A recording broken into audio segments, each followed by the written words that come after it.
పరకామణి కేసుపై హైకోర్టు కీలక వ్యాఖ్యలు చేసింది. కేసులో ప్రమేయం ఉన్న పోలీసు అధికారులపై క్రిమినల్ కేసులో నమోదు చేయాలని ఆదేశించింది.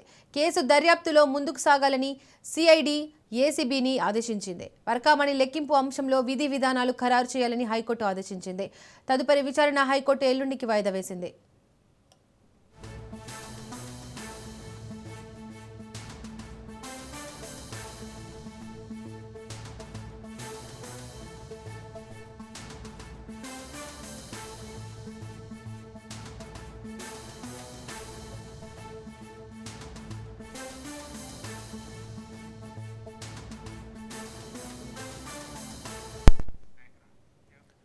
టీటీడీ పరకామణి కేసుపై హైకోర్టు కీలక వ్యాఖ్యలు చేసింది. కేసులో ప్రమేయం ఉన్న పోలీసు అధికారులపై క్రిమినల్ కేసులు నమోదు చేయాలని ఆదేశించింది. కేసు దర్యాప్తులో ముందుకు సాగాలని సిఐడి ఏసీబీని ఆదేశించింది. పరకామణి లెక్కింపు అంశంలో విధి విధానాలు ఖరారు చేయాలని హైకోర్టు ఆదేశించింది. తదుపరి విచారణ హైకోర్టు ఎల్లుండికి వాయిదా వేసింది.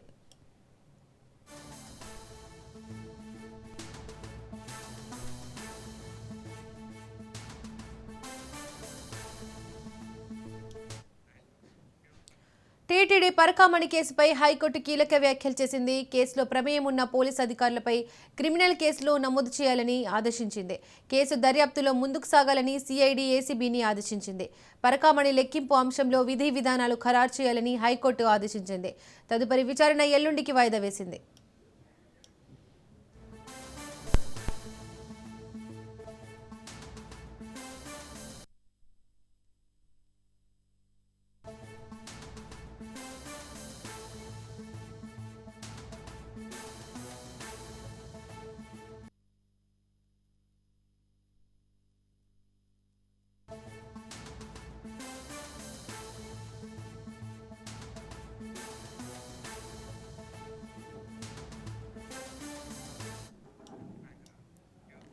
టీటీడీ పరకామణి కేసుపై హైకోర్టు కీలక వ్యాఖ్యలు చేసింది. కేసులో ప్రమేయం ఉన్న పోలీసు అధికారులపై క్రిమినల్ కేసులు నమోదు చేయాలని ఆదేశించింది.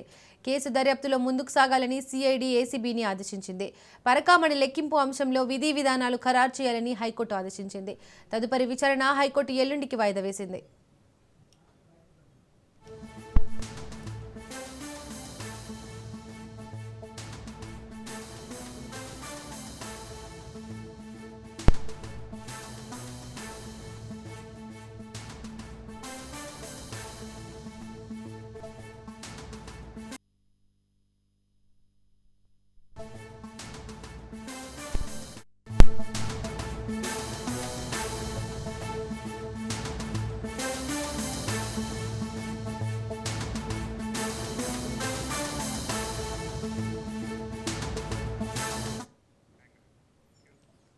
ఇరుసుమండ బ్లోఅవుట్లో మంటలు ఇంకా అదుపులోకి రావడం లేదు. ఓవైపు నుంచి నీరు, ఇంకోవైపు నుంచి బురదను వెదజల్లుతున్నారు సిబ్బంది. నిన్నటి కంటే మంటలు కొంచెం తగ్గుముఖం పట్టాయి.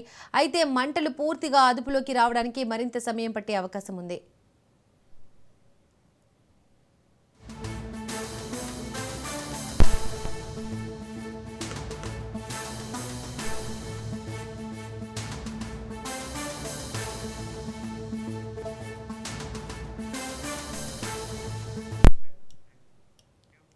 పచ్చని కోనసీమలో బ్లోఅవుట్ ప్రజలను మరోసారి భయభ్రాంతులకు గురిచేసింది. భీకర ధ్వనితో పేలుళ్లు, భారీగా ఎగిసిన మంటలతో ఏం జరుగుతుందో తెలియని పరిస్థితుల్లో స్థానికులు ఇళ్లను వదిలి సురక్షిత ప్రాంతాలకు తరలి వెళ్లారు. మకిలీపురం మండలం ఇరుసుమండలోని మోరీ 5 డ్రిల్లింగ్ సైట్లో సోమవారం 12 గంటల సమయంలో గ్యాస్ లీకేజీ ఆరంభమైంది. 12:30 గంటల కల్లా నిప్పు అంటుకోవడంతో అగ్ని జ్వాలలు ఎగిసిపడ్డాయి.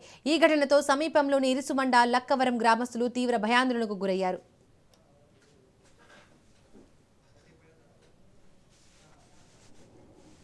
రైట్కి ఇదే అంశానికి సంబంధించి మరింత సమాచారాన్ని మా ప్రతినిధి దత్తు అందిస్తారు.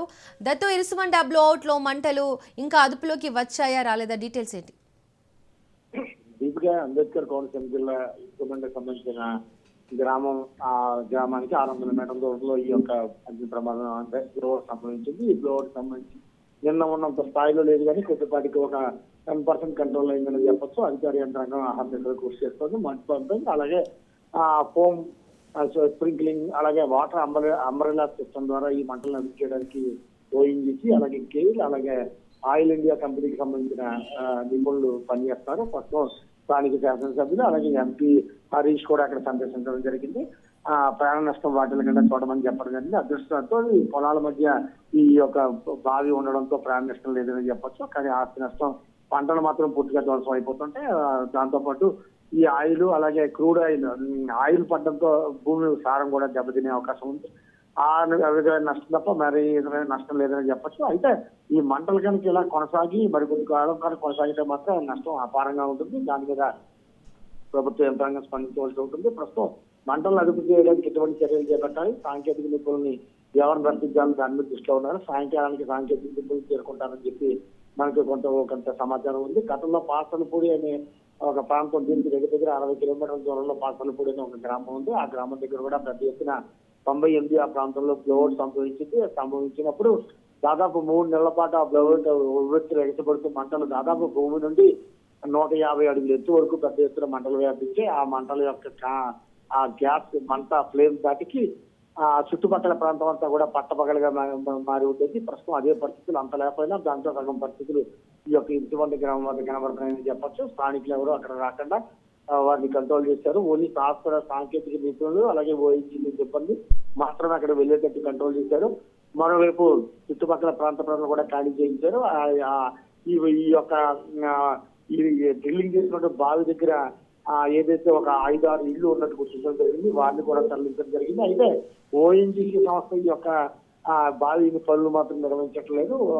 డీప్ అనే ఒక సంస్థకి ఇచ్చింది. ఆ సంస్థ ఈ కార్యకలాపాలు నిర్వహిస్తుంది. ఆ డీప్ అనే సంస్థ కూడా 9 బావుల వరకు సక్సెస్ఫుల్ గా వెలికి కార్యక్రమాలు చేపట్టింది. సహజవాయు నిక్షేపాలు ఎక్కడ ఉన్నాయి అక్కడ గుర్తించిన తర్వాత డ్రిల్లింగ్ చేసిన తర్వాత క్యాప్ చేసి ప్రభుత్వానికి అప్పగించడం దానికి ఆ సంస్థ పని. ఆ సంస్థ గత 9 బావులు కూడా దిగ్విజయంగా చేసిందని చెప్పి నేను రాత్రి ఓఎన్జీసీ అధికారులు చెప్పడం జరిగింది. అయితే ఊహించిన దానికింత అధిక స్థాయిలో నిల్వలు ఉండడం, అపార చమురు నిక్షేపాలు భూమిలో ఉన్నాయి. వీరు ఊహించింది ఒకటైతే కనుక దానికి 10 కింద ఉండడంతో వీరు తీసుకోవాల్సిన రక్షణ చర్యలు సరిగ్గా తీసుకోలేనట్టుగా మనం భావించాలి.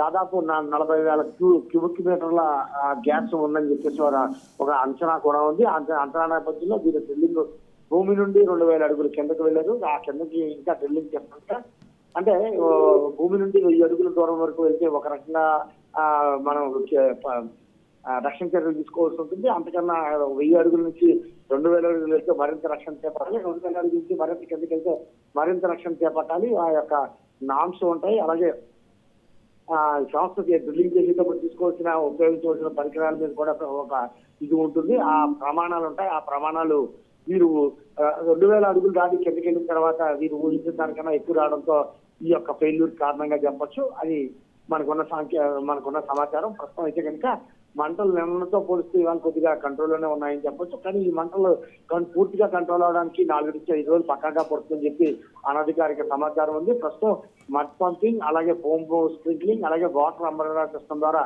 చుట్టుపక్కల ప్రాంతానికి మంటలు వ్యాప్తి చెందకుండా కంట్రోల్ చేస్తారు. ఆహార్యసులు కోనసీమ అలాగే కాకినాడ జిల్లా, రాజమండ్రి జిల్లా, పశ్చిమ గోదావరి జిల్లా అంటే ఉమ్మడి గోదావరి జిల్లాకు సంబంధించినటువంటి ఫైర్ ఇంజిన్లు కూడా అక్కడ పెట్టి వాటర్ స్ప్రింగ్ పంపింగ్ చేయడం జరుగుతుంది. మరోవైపు ఈ పెద్ద ఎత్తున ప్రమాదాలు సంభవిస్తే తగిన ఎక్విప్మెంట్ కాకినాడలో ఉన్నటువంటి ఎన్ఎఫ్సిఎల్ అంటే ఎన్ఎఫ్సిఎల్ ఇప్పుడు గ్రీన్కోగా పిలుస్తారు. ఎన్ఎఫ్సిఎల్ అలాగే కోరమండల్ ఫెర్టిలైజర్స్ అని చెప్పి ఒకటి ఉంది వీరి వద్ద. అలాగే కాకినాడ పోర్టుకు సంబంధించిన వారి వద్ద ఈ యొక్క భారీ ఎక్విప్మెంట్ ఉన్నట్టు తెలుస్తుంది. ఆ ఎక్విప్మెంట్ కూడా రప్పించి మంటలను కంట్రోల్ చేయడానికి తమ శక్తివంతులు లేకుండా కృషి చేస్తారు. అలాగే ప్రభుత్వ యంత్రాంగం, రాష్ట్ర ప్రభుత్వం కూడా సాధ్యమైనంత త్వరగా మంటలను అదుపులోకి తీసుకురావాలి. జన నష్టం లేకుండా చూడాలి. అలాగే పంట నష్టాన్ని లేకపోతే మిగతా నష్టాన్ని తగ్గించాలనే ఉద్దేశంతో చర్యలు చేపట్టాలని ఆదేశించింది. ఆ నేపథ్యంలో పక్కా పహారా, సెక్యూరిటీ అలాగే ఆ బావి వద్దకి ఎవరు వెళ్లకుండా ఉండేందుకు కంట్రోల్ చేయడానికి కట్టుదిట్టమైన ఏర్పాట్లు చేశారు. శాస్త్ర సాంకేతిక నిపుణులు సాయంకాలం వచ్చి దీని మీద పరిశీలించి తర్వాత ప్లే ఆఫ్ యాక్షన్ ఏం చేయాలన్న దాని మీద ఆలోచించే అవకాశం ఉంది. దీనిక right Dattu, thank you.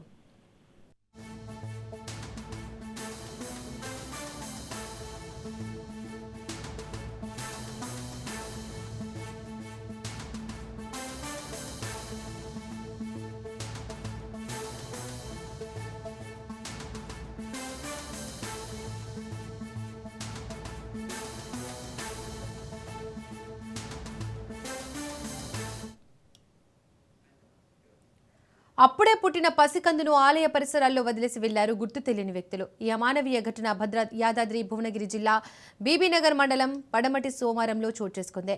శ్రీలింగ Basaveshwara స్వామి ఆలయ పరిసరాల్లో ఉదయం గుర్తు తెలియని వ్యక్తులు పసికందును వదిలేసి వెళ్లారు. ఆ తర్వాత కాసేపటికే పాప ఏడుపులతో చిన్నారిని గమనించిన స్థానికులు ఆలయ పూజారులకు సమాచారం ఇచ్చారు. అనంతరం పాపను భువనగిరి ప్రభుత్వ ఆసుపత్రికి తరలించారు. అసలు పాపను ఎవరు వదిలి వెళ్లారు, ఎందుకు వదిలేసి వెళ్లారనే వివరాలు తెలియాల్సి ఉంది.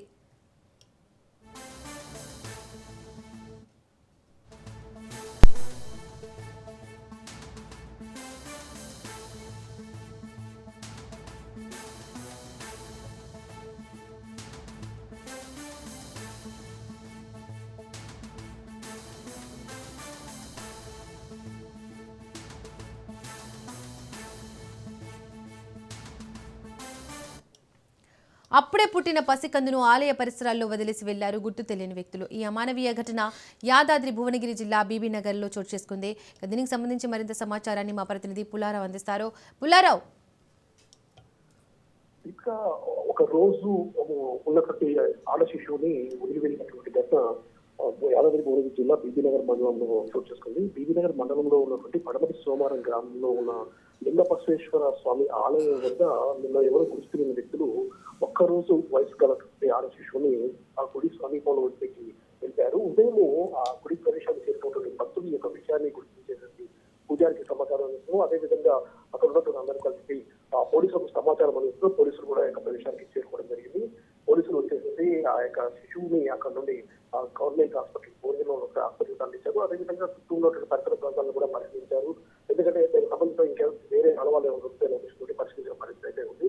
సో అక్కడ తీసుకెళ్ళిన తర్వాత ఆ పాప ఒక నైట్ మొత్తం కూడా చలిలో ఉండటం వల్ల పూర్తి స్థాయిలో ఒక రకమైనటువంటి పొజిషన్ వచ్చింది. కాబట్టి డాక్టర్స్ ఆ పాపను వాళ్ళ యొక్క అందుబాటులో వచ్చేసి ఐసీలో వచ్చేసి పూర్తి స్థాయిలో పాప పెద్దగా ఆరోగ్యంగా ఉందని చెప్పేసి కూడా వైద్యులు చెప్పిన పరిస్థితి ఉంది. అయితే ముందస్తు జాగ్రత్తగా అంటే సరే ఇంకా మెరుగైన వైద్యం కోసం అని చెప్పేసి కూడా హైదరాబాద్ లో జిల్లాపూర్ హాస్పిటల్ పంపించాలని కూడా వైద్యులు సూచించడంతో ఐటీఎస్ అధికారులు వెంటనే ఆ యొక్క పాపను హైదరాబాద్ తరలించిన పరిస్థితి ఉంది. అయితే ఈ యొక్క ఆడ శిశువును ఎవరు వదిలిపెట్టారనే విషయంలో మొత్తం పోలీసులు పూర్తి స్థాయిలో దర్యాప్తు చేస్తున్నారు. దీనికి సంబంధించి వ్యక్తులు ఎవరైనా ఉంటే మొత్తం వాళ్ళని అదుపు తీసుకుంటామని చెప్పే పరిస్థితి. దానికి సంబంధించిన వివరాలు మొత్తం కూడా అంటే ఆ చుట్టుపక్కల ఏరియాలో ఉన్నటువంటి అంగన్వాడీ టీచర్స్ కానీ అదేవిధంగా ఇతర ఐటీడీఎస్ అధికారులు కూడా ఎంక్వైరీ చేస్తున్న పరిస్థితి అయితే ఉందని చెప్పవచ్చు.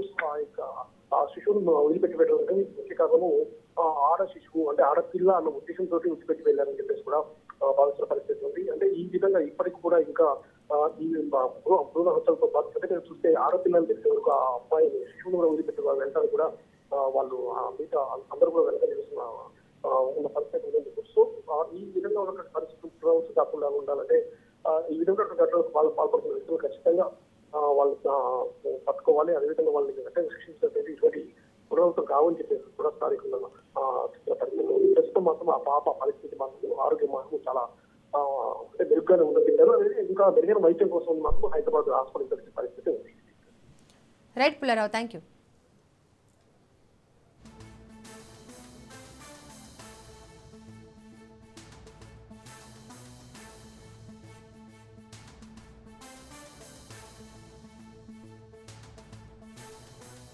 ఆదిలాబాద్ జిల్లా బంద్ కొనసాగుతోంది. సోయా పంటను కొనుగోలు చేయాలని డిమాండ్ చేస్తూ బీఆర్ఎస్ బంద్ కు పిలుపునిచ్చింది. ఆదిలాబాద్ బస్ డిపో ముందు ధర్నాకు దిగిన మాజీ మంత్రి జోగు రామన్న, బీఆర్ఎస్ నాయకులను పోలీసులు అరెస్ట్ చేశారు. ఆదిలాబాద్ బంద్ పై మరింత సమాచారం మా ప్రతినిధి శ్రీనివాస్ అందిస్తారు. రైతును రాజును చేస్తున్న ఏ ప్రభుత్వం కూడా రాజును కాదు, కనీసం వాళ్ళను కూలీలో ఉంచే పరిస్థితి కూడా లేదు. ఎందుకంటే వాళ్ళు అప్పుల ఉబ్బిలో కూరుకుపోయే పరిస్థితి మనకి కనబడుతుంది. ఆదిలాబాద్ జిల్లాలో సోయా రైతులను చూస్తుంటే మనకు అది స్పష్టంగా ఏర్పడుతుంది. 1,62,000 ఎకరాల పంట పండిస్తే అధిక వర్షము మోంతా తుఫాన్తో అధిక నష్టపోయి అరకొర దిగుబడిన దాన్ని కూడా కొనే నాతు లేని పరిస్థితి ఉంది. ఇప్పుడు మనం ఆదిలాబాద్ జిల్లా మార్కెట్ యార్డ్లో ఉన్న పరిస్థితి. ఇక్కడ కొన్న షెడ్యూల్ ప్రకారం కొన్నారు, కానీ ఇప్పటి వరకు మళ్ళీ తిరిగి ఇది రంగు మారింది. నాణ్యత తగ్గిందని చెప్పేసి ఇక్కడ రిటర్న్ చేసిండు. రైతులు అమ్మిన ఆనందం కంటే పోలేన బాధని వాళ్ళ కళ్ళలో మనకు కనిపిస్తున్నది. ఈ ఎముకలు కొరికే చలిలో పంటను కాపాడుకుంటూ తన సొంత బిడ్డలాగా కాపాడుకుంటూ ఇది ఉన్న రైతులు కనీసం పంటను కొని తిరిగి ఇచ్చడం ఎంతవరకు సమంజసమైనది. మాకు ఇప్పుడు ఈ పంటను ఏం చేసుకోవాలని అర్థం కాని పరిస్థితి ఉన్నది. ఇతని యొక్క ఆవేదన మన కోసం చెప్పండి, మీ యొక్క ఆవేదన సోయా పంట పరిస్థితి ఏంది? నేను సోయా రైతుని. సోయా, పత్తి, కంది అన్ని రైతులు మేము అన్ని పంటలను ఇక్కడ పండిస్తున్నాం. విలేజ్కు మా భీమసరి విలేజ్కు ఫస్ట్ డిసెంబర్ 1 నాడు ప్రకటించిండ్రు షెడ్యూల్డ్ మీ సోయా తీసుకురావాలని. అది కూడా క్యాన్సిల్ చేసిండ్రు. మళ్ళా డిసెంబర్ 10, 2025 అప్పుడు ప్రకటించిండ్రు, అది కూడా క్యాన్సిల్ చేసిండ్రు. తర్వాత రీసెంట్లీ ఏం చేసిండ్రు, 29 డిసెంబర్ 2025 నాడు మళ్ళా షెడ్యూల్డ్ ప్రకటించిండ్రు, డేట్ ప్రకటించిండ్రు, మీరు సోయా తీసుకురావచ్చని. మేము రైతులం ఖుషి అయ్యి మా భీమసరి విలేజ్ వాళ్ళం అందరం రైతులం సోయా తీసుకొచ్చినాక మేము ఇక్కడ సోయా కొనమని వాళ్ళు ఆ రోజే గడబడి చేసిండ్రు. కొన్న తర్వాత మళ్ళీ ఇప్పుడు కొన్నాక 3 రోజుల తర్వాత మళ్ళీ వాపస్ వచ్చినాయి. 10.5 కుంటల సోయా కొని 1 కుంటలే కొనుక్కొని వాపస్ చేయడము ఇది ఎక్కడి న్యాయమో? ఈ రైతులకు మరి షెడ్యూల్డ్ ప్రకటించి కొనకపోవడం ఇది చాలా అన్యాయం. రైతులని రాజు చేసి నెత్తి మీద ముండ్ల కిరీటం పెట్టడం ఎంతవరకు న్యాయమో మీ ప్రభుత్వం నిర్ణయించాలా. ఇక్కడ అధికారులు వస్తేనేమో ఇక్కడ అధికారులతోని బాధ, అక్కడనేమో చేన్లనేమో ఈ పందులతోని జంతువులతోని బాధ. ఈ చలిలో 3 రోజులు ఉంచుకొని ఈ సోయాని మళ్ళా కొని వాపస్ తీసుకొచ్చుడు ఇది చాలా అన్యాయం. అన్ని పార్టీలు రైతుకు ఏ రాజకీయ పార్టీతోని సంబంధం ఉండదు. అన్ని రాజకీయ పార్టీలు రైతు వెంబడే తిరుగుతాయి. మేము కొంటున్నాం, మా పార్టీ కొంటున్నది, మా పార్టీ కొంటున్నది. ఏ రాజకీయ పార్టీ రైతుకు న్యాయం చేస్తలేదు, సరి అయిన ధరలు ప్రకటించలేదు. ఇప్పుడే కాదు, ఎప్పుడన్నా కానీ తొగళ్ళప్పుడు కానీ శనగలప్పుడు కానీ ఇంకా ఇప్పుడు వచ్చేటి తొగళ్ళు అంటే కందులు ఇప్పుడు వచ్చేటి ఈ జొన్నలప్పుడు కూడా ఎప్పుడు కిరికిరనే ఉంటుంది రైతులకు ఎవరు న్యాయం చేస్తారో ప్రభుత్వాలు అన్నీ చెప్పాలా. ప్రభుత్వం ఓడిపోయిన ప్రభుత్వం అంతే, గెలిచిన ప్రభుత్వం అంతే, కానీ రైతులకు ఇంతవరకు న్యాయం ఎక్కడ జరుగుతలేదు. ఇప్పుడు ప్రభుత్వానికి కూడా మేము ఇదే కోరుతున్నాం, ఈ సోయాని ఇప్పుడు మాకు వాపస్ వచ్చిన సోయాని మీరు కొనుక్కోవాలని రైతుల తరపు నుంచి నా హృదయపూర్వకంగా వందనాలు. అయితే ఇక్కడ ఇంకో రైతు ఉన్నాడు. ఇప్పుడు మీరు 5 రోజుల నుంచి ఇక్కడ వారం నుంచి తిరిగి వచ్చిందిగా, ఏదైనా అధికారులు వచ్చి ఏదైనా స్పందించినా మీకు ఏమైనా చెప్పిరా? అధికారులు వచ్చిండ్రు, షెడ్యూల్ ప్రకారం 29 రోజు తీసుకురా అన్నారు. ఒక 4-5 విలేజ్లు తీసుకొచ్చినాక కొనమని చెప్తే ధర్నా చేసినాం. మేము రైతులందరం ధర్నా చేస్తే జేసీ మేడం వచ్చింది, రైతులందరినీ సంధానించి మా అధికారుల్ని సంధానించి పాసింగ్ చేయించింది. పాసింగ్ కూడా 3-4 రోజుల తర్వాత చేపించి మళ్ళీ గోదాంకు పంపినాక గోదాం వాళ్ళు ఏదో టెస్ట్ చేసిండ్రట. అది ఏదో టెస్ట్ చేసి ముందే ఇక్కడ టెస్ట్ చేస్తే మేము అప్పుడే తీసుకెళ్ళేటోళ్ళం కదా. 3-4 రోజుల తర్వాత అక్కడికి పంపించిన తర్వాత రిటర్న్ చేసిండ్రు. ఈ సంవత్సరం రైతులది బాగా దీనస్థితులు ఉంది. ఎందుకంటే వర్షాలు ఎక్కువ పడ్డాయి, సరిగా దిగుబడులు లేవు. పంట పండించడానికి రైతు ఎంత కష్టపడుతున్నాడో అమ్ముకోవడానికి దానికంటే రెట్టింపుగా కష్టపడాల్సిన పరిస్థితి వచ్చింది ఈ గవర్నమెంట్లో. ఇది ఇక్కడ ఉన్న పరిస్థితి. పంట పండించడానికి 100 రోజులైతే అమ్ముకోవడానికి 50 రోజులు అయ్యే పరిస్థితి మనకి ఇక్కడ కనిపిస్తుంది. రైతును ఆదుకునే ప్రభుత్వాలు ఏది కూడా మనగడ ఉండదని చెప్పేసి ఇక్కడ మనకు చెప్తుంది. కెమెరామ్యాన్ సురేశ్వరి, శ్రీనివాస్, రాజ్ న్యూస్, ఆదిలాబాద్ నుండి, మార్కెట్ యార్డ్ నుండి.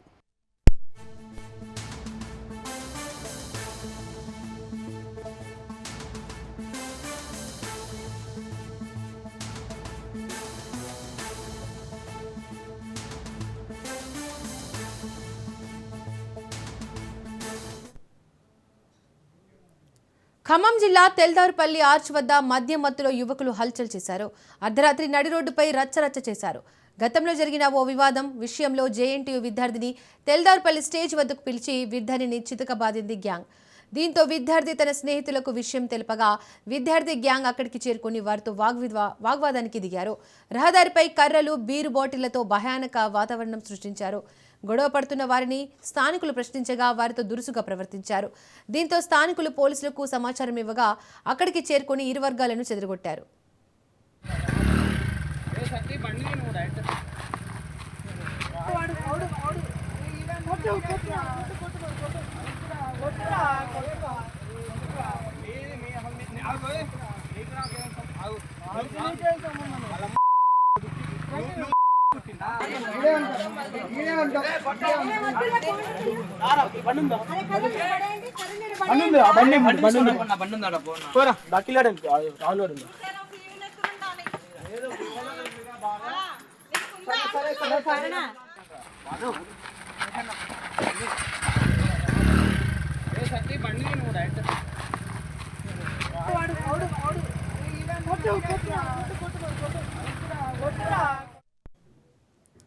ఖమ్మం జిల్లా తెల్దారుపల్లి ఆర్చ్ వద్ద మద్యం మత్తులో యువకులు హల్చల్ చేశారు.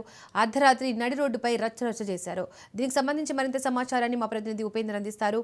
ఉపేందర్, దీపిక, ఖమ్మం రూరల్ మండలం తెల్దారుపల్లి ఏదైతే సిపిఎం ఆర్చి అయితే రాత్రి మధ్యమత్తులో ఉన్నటువంటి యువకులు ఒక్కసారిగా గందరగోళాన్ని అయితే సృష్టించారు. ఈ నేపథ్యంలో ఉన్న చుట్టుపక్కల వారు కూడా కొంత భయభ్రాంతులకు గురైన పరిస్థితి కనిపిస్తుంది. అయితే విద్యార్థుల మధ్య గతంలో వివాదం విషయంలో జేఎన్టీ కళాశాలకు సంబంధించినటువంటి ఒక విద్యార్థిని కూడా అక్కడ పిలిపించడం జరిగింది. ఇక చెట్టపల్లి స్టేజ్ వద్దకు చేరుకున్నటువంటి గ్యాంగ్ ఒక్కసారిగా ఆ విద్యార్థిని మరొక గ్యాంగ్ తో కూడా అంటే చితకబాదించిన పరిస్థితి ఉంది. కొందరు విద్యార్థి తన స్నేహితుల విషయంలో కూడా అంటే విషయాన్ని చెప్పి మరొక గ్యాంగ్ కూడా అక్కడ రప్పించడంతో ఆ ప్రాంతంలో కొంత రెండు గ్యాంగుల మధ్య వారు మాత్రం కొంత తీవ్ర గందరగోళాన్ని అయితే సృష్టించిందని చెప్పుకోవచ్చు. ఇక గ్యాంగుల మధ్య తీవ్రంగా జరిగినటువంటి వాగ్వివాదం జరిగిన తర్వాత రహదారులపై అటు కత్తులు అంతే కర్రలు బీరు బాటిళ్లతో కూడా భయానక వాతావరణం అయితే సృష్టించారు. అక్కడే షాప్ లో ఉన్నటువంటి ఏదైతే కూల్ డ్రింక్స్ సంబంధించినటువంటి సీసాలను కూడా ఒకరిపై ఒకరు విసిరేసుకుంటూ కూడా కొంత గందరగోళ పరిస్థితిని సృష్టించారు. ఇక జాతీయ రహదారిలో ఈ గొడవ జరగడంతో కొంత పోలీసులు అప్రమత్తంగా ఉండాల్సిందే కూడా అంటే అక్కడికి వచ్చిన పరిస్థితి కూడా లేదు. ఈ నేపథ్యంలో చుట్టుపక్కల ఇళ్లలో ఉన్న ప్రజలంతా కూడా వారందరినీ కూడా బయటకు వచ్చి ఇదేంటి ఇట్లా ప్రవర్తిస్తున్నారు ఏంటని చెప్పేసి అడగతో వారిపై కూడా దురుసుగా ప్రవర్తించడంతో వారంతా కూడా కొంత ఆందోళన చెందిన పరిస్థితి కనిపిస్తుంది. అందులో గ్యాంగ్ అక్కడ ఉన్నటువంటి ఏదైతే బైక్ పార్కింగ్ చేయగా బైక్ ను కూడా పూర్తిగా ధ్వంసం చేశారు. దీంతో స్థానికులు అటు పోలీసులకు కూడా సమాచారం అందించడంతో అక్కడికి చేరుకున్నటువంటి పోలీసులు రెండు వర్గాలను కూడా చెదరగొట్టి బయటకు పంపించడంతో కొంత వివాదాలు సద్దుమణిగింది. కానీ ఆ ప్రాంతంలో ఈ ఘటన జరగడంపై కూడా కొంత విస్మయం వ్యక్తం చేస్తున్నారు. పోలీసులు అంటే పోలీస్ స్టేషన్ కూతువేడు దూరంలోనే ఇంత పెద్ద ఘటన జరుగుతున్నప్పుడు పోలీసులు పట్టించుకోవట్లేదని చెప్పేసి స్థానికులు అయితే ఆరోపిస్తున్నారు. ఇటీవల ఈ జేఎన్టీ కళాశాలకు సంబంధించినటువంటి విద్యార్థులు అదే విధంగా స్థానికంగా ఉన్నటువంటి కొన్ని గ్యాంగుల మధ్య కూడా ఈ వారైతే కొనసాగుతుందనేది చెప్తున్నారు. స్థానికంగా పోలీసుల నిఘా లేకపోవడం వల్లనే, పెట్రోలింగ్ లేకపోవడం వల్లనే వీరంతా కూడా మద్యం సేవించి రోడ్లపై అటు వాహనదారులు కూడా ఇబ్బందులు పెడుతున్నారని అయితే స్థానికులు చెప్తున్నారు. ప్రస్తుతం ఆ ప్రాంతంలో అటు జేఎన్టీ విద్యార్థులు కావచ్చు, అదేవిధంగా స్థానికంగా ఉన్న గ్యాంగులను కూడా సర్దుమణిచి విద్యార్థులు అంటే చదువుకుంటున్న విద్యార్థులు కావచ్చు వాళ్ళ భవిష్యత్తును దృష్టిలో ఉంచుకొని ఇరు వర్గాలను మందలించి అయితే పంపించినట్లయితే తెలుస్తుంది. ప్రస్తుతం అక్కడ ఉన్న స్థానికులకు కూడా అవగాహన కల్పిస్తున్న పరిస్థితి కనిపిస్తుంది. ప్రస్తుతం ఏదైతే బైక్ పూర్తిగా ధ్వంసం కావడంతో అతనితో కూడా అంటే కేసు కంప్లైంట్ తీసుకునే పరిస్థితి కనిపిస్తుంది. ప్రస్తుతం రెండు గ్యాంగులను కూడా అంటే వాళ్ళ తల్లిదండ్రులను పిలిపించి కౌన్సిలింగ్ ఇచ్చే ప్రక్రియ అయితే కొనసాగిస్తున్నాం అనేది పోలీసులు చెప్తున్నారు. కానీ స్థానికులు మాత్రం ఈ ఘటనతో కాదు, గతంలో జరిగినటువంటి ఘటనలను చూసి కొంత ఆందోళన చెప్తున్నారు. ఖచ్చితంగా పెట్రోలింగ్ నిర్వహించాలనేసి స్థానికులు అయితే ఆరోపిస్తున్న పరిస్థితి ఇక్కడ కనిపిస్తుంది. Deepika. Right Upender, thank you.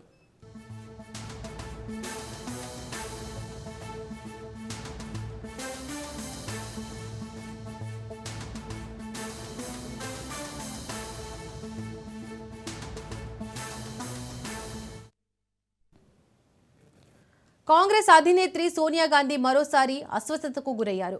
ఊపిరి తీసుకోవడానికి ఇబ్బంది పడుతున్న ఆమెను హుటాహుటిన సర్ గంగారాం హాస్పిటల్లో చేర్చారు. ప్రస్తుతం ఆమె ఆరోగ్యానికి ఎలాంటి సమస్య లేదని, వైద్యుల పర్యవేక్షణలో ఆమె కోలుకుంటున్నారని తెలిసింది. అయితే ఢిల్లీలో విపరీతంగా పెరిగిపోయిన వాయు కాలుష్యం వల్లే సోనియా అస్వస్థతకు గురై ఉండవచ్చని తెలుస్తోంది.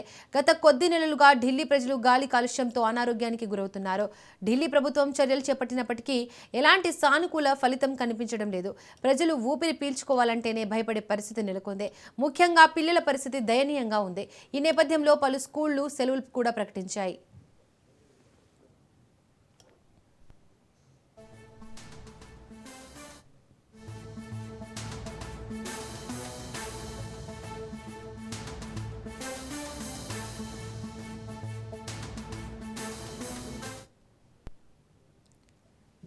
తమిళనాడు సర్కార్కు మద్రాస్ హైకోర్టు షాక్ ఇచ్చింది. మదురైలోని తిరుపరంకుండ్రం కొండపై కార్తీక దీపం వెలిగించడంపై నెలకొన్న వివాదానికి తెరపడింది. ఈ కొండపై ఉన్న దర్గా సమీపంలోని రాతి స్తంభం వద్ద కార్తీక దీపాన్ని వెలిగించేందుకు అనుమతిస్తూ మద్రాస్ హైకోర్టు సంచలన తీర్పు వెలువరించింది. గతంలో సింగిల్ జడ్జి ఇచ్చిన ఉత్తర్వులను సమర్థిస్తూ జస్టిస్ జయచంద్రన్, జస్టిస్ కె రామకృష్ణన్లతో కూడిన డివిజన్ బెంచ్ ఈ కీలక ఆదేశాలు జారీ చేసింది. తమిళనాడు డీఎంకే ప్రభుత్వం వక్స్ బోర్డు దర్గా కమిటీ గతంలో దాఖలు చేసిన అప్పీళ్లను కోర్టు తోసిపుచ్చింది. కార్తీక దీపం వెలిగించేందుకు చట్టపరమైన అడ్డంకులు ఏమీ లేవని స్పష్టం చేసింది. ఏడాదికి ఒక్కసారి కార్తీక మాసంలో జరిగే ఈ దీపారాధన కార్యక్రమం వల్ల శాంతి భద్రతల సమస్య తలెత్తుతుందన్న ప్రభుత్వ వాదనను హైకోర్టు తప్పుపట్టింది. దేవస్థానం ప్రతినిధులు కార్తీక దీపం వెలిగించడం వల్ల ప్రజాశాంతికి భంగం కలుగుతుందని అనడం హాస్యాస్పదంగా, నమ్మశక్యం కానిదిగా ఉందని న్యాయమూర్తులు వ్యాఖ్యానించారు. రాజకీయ ప్రయోజనాల కోసం ఏ ప్రభుత్వం కూడా ఇంతలా దిగజారకూడదని తాము ఆశిస్తున్నామని కోర్టు ఈ సందర్భంగా ప్రభుత్వానికి చురకలు అంటించింది. ఆ రాతి స్తంభం మీద దీపం వెలిగించడాన్ని నిషేధిస్తూ ఎటువంటి ఆగమ శాస్త్రాలు లేదా బలమైన సాక్ష్యాధారాలు లేవని ధర్మాసనం స్పష్టం చేసింది. పంజాబ్లో ఆప్ నేత హత్యకు గురయ్యారు. పెళ్లి వేడుకలో అందరూ చూస్తుండగానే దుండగులు అతడిని కాల్చి చంపారు. ఈ ఘటన తరాన్ జిల్లాలో చోటు చేసుకుంది.